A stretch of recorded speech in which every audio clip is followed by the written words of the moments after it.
Bonjour à tous, cette semaine on parle du Volleyball Club Cambrai.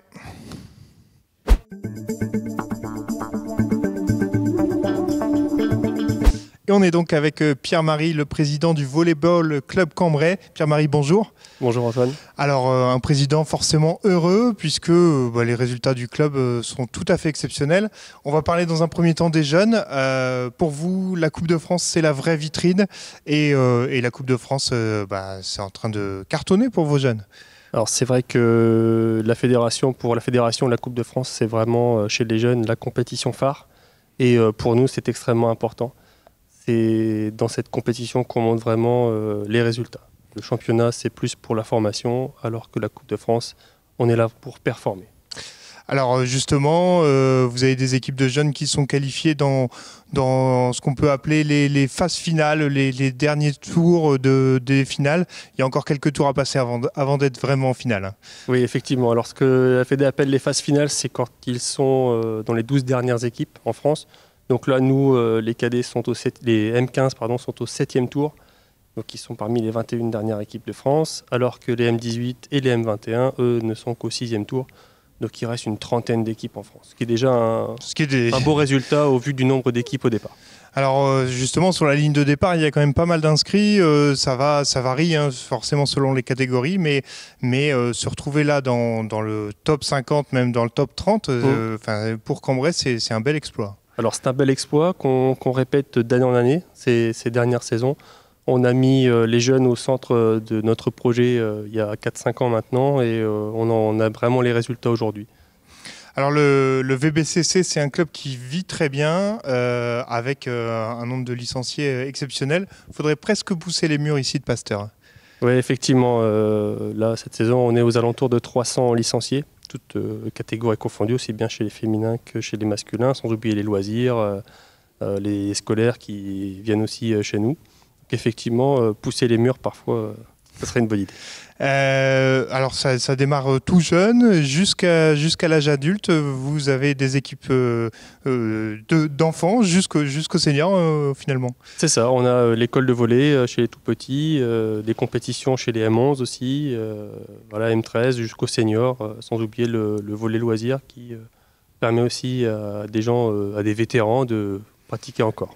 C'est ça, il y a tous les niveaux en fait. On peut faire en loisir, faire en compétition et même si on veut percer plus haut, ça peut déboucher sur l'équipe pro, notamment l'équipe pro de Cambrai Volley. C'est ça, l'équipe pro, c'est un petit peu l'objectif qu'un jeune peut avoir et en passant par le CFC, certains d'entre eux pourraient un jour peut-être jouer au gymnase Vampoule dans quelques années.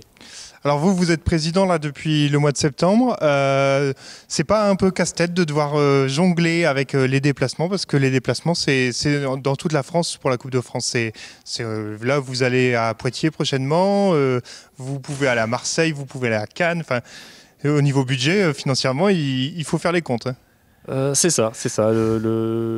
Tout le nœud du problème, c'est au début de l'année de se dire quelles équipes vont performer. Donc il faut essayer de budgétiser ça.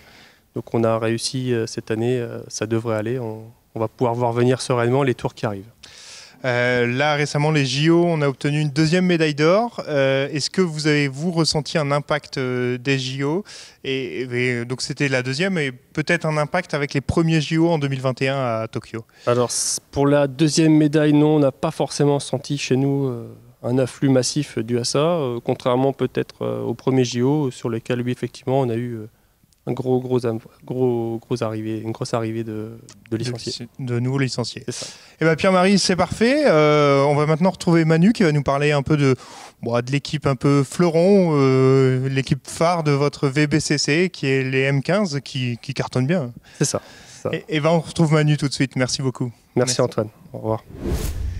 Et on est donc avec Manu, un coach heureux. Vous partagez le sourire du président. Manu, vos M15 sont en train de faire une sacrée saison, eux aussi. Oui, parce que pour l'instant, on n'a perdu qu'un match sur la saison. En championnat, on est toujours invaincu. Et en Coupe de France, on est dans les 21 derniers, donc il ne reste plus que 2 tours à passer. Alors c'est ça, vous venez de passer un tour qui avait lieu à Cambrai là, il y a quelques jours. Et vous partez maintenant juste à côté de Poitiers. Pour jouer le 7e tour de la Coupe de France. C'est ça, on part à Vouillers ça, pour le dimanche 16 mars. Donc les joueurs sont contents parce qu'on devra partir la veille et dormir à l'hôtel comme les pros. Et ça, ils sont ravis. Et on va affronter aussi Annecy ce jour-là. Donc 2 grosses équipes en perspective. L'objectif, c'est quoi? Quel objectif vous êtes fixé? Au moins le top 12, peut-être plus loin? Il y a 4 grosses équipes références dans cette catégorie. Et le but, c'est d'essayer de battre tout le monde et eux avec. Donc pas de limite. Alors, vous n'avez pas de limite parce que aussi, c'est des jeunes qui ont déjà prouvé par le passé. Ils ont déjà un petit palmarès, malgré leur jeune âge. Oui, c'est ça. Dans l'équipe qui est basée sur les Benjamins de l'année dernière, qui ont été vice-champions de France de salle et champions de France de beach. Et ils sont accompagnés par des minimes deuxième année à très fort potentiel avec des gros gabarits physiques. Donc on est armé techniquement et physiquement pour lutter contre les meilleures équipes en France. En fait, vous avez récupéré, vous, parce que vous êtes coach depuis cette saison, un vivier qui était déjà existant et qui demande qu'à progresser. C'est ça, des gamins qui sont des joueurs de haut niveau de leur catégorie d'âge et qui ont envie d'aller au très haut niveau. Alors leur plus haut niveau, il sera lequel, je ne sais pas.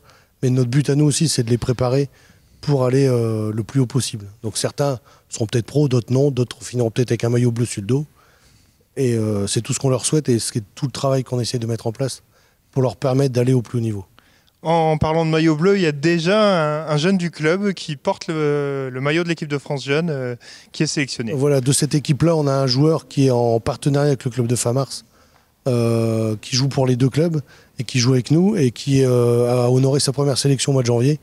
Donc on lui souhaite d'en avoir d'autres, parce qu'on ne sait jamais, quand on a eu un maillot bleu sur le dos, on ne sait jamais s'il y en aura un autre. On lui souhaite d'en avoir encore beaucoup. Et il nous aide aussi à tirer le groupe vers le haut, accompagner tous ces benjamins qui ont déjà brillé les années précédentes. On va parler des autres équipes jeunes. Les objectifs, c'est quoi? C'est pareil, c'est se faire plaisir, aller le plus loin possible? Alors en Coupe de France, c'est de performer. Et l'idée, c'est que de ne perdre contre ceux qui ont prouvé qu'ils étaient plus forts que nous. Donc s'ils ne sont pas plus forts, on doit gagner. Eh ben Manu, on vous souhaite un maximum de titres. Il y a eu des titres de vice-champion. Maintenant, il faut le titre de champion. Ça, on fait tout pour. Maintenant, les autres, ils sont pas toujours d'accord avec nous. Merci Manu, merci beaucoup. Voilà, c'est tout pour cette semaine. On se retrouve la semaine prochaine pour un nouveau numéro.